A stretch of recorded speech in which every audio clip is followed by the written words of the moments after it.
Hi, my name is Akiva Goldman, and I'm an attorney with Goldman and Associates. Today I'd like to continue our discussion regarding prenuptial agreements. We've all heard about prenuptial agreements. I mean, the fact of the matter is there's, you can hear about it on TV, you hear about them in the news, you hear about them. Hollywood people, they get divorced, they all have prenuptial agreements. Essentially, a prenuptial agreement is an agreement that the parties sign before a marriage. It isolates what property husband has, what property the wife has, and then it says basically that in the event of a divorce, certain property will be on the table and in play, and certain property will not be on the table and will be considered separate property.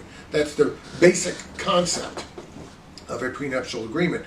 You see a lot of these in second marriages, where the parties are older, maybe they have accumulate a lot of assets, and they want to make sure that if something happens, that the assets go to their kids rather than to a new spouse.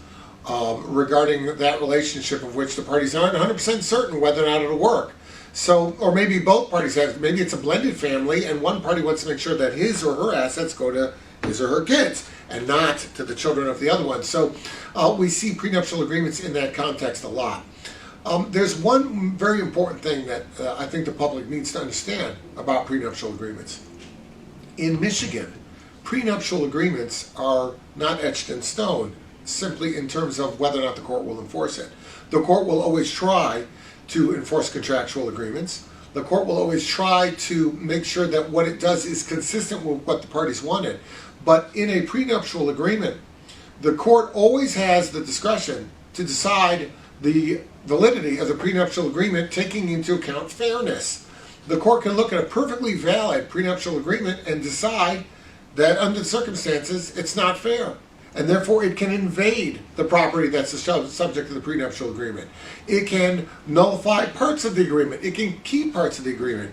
There is no ironclad prenuptial agreement in the state of Michigan that the court will uniformly just enforce without further consideration. Such an animal at this time simply does not exist. People do think that it exists because they see movies like Bonfire of the Vanities. There was a George Clooney movie where he was a divorce lawyer who created what he called the Massey prenup. His name was Massey. He created this prenuptial agreement. Ironclad, he said. Well, there's no ironclad agreement in our state. The court is going to look at it to make sure it's fair. So even if it was fair at the time and it continued to be fair, it could be a circumstance where, let's say, during marriage somebody gets disabled, and because of that disability they're no longer able to work.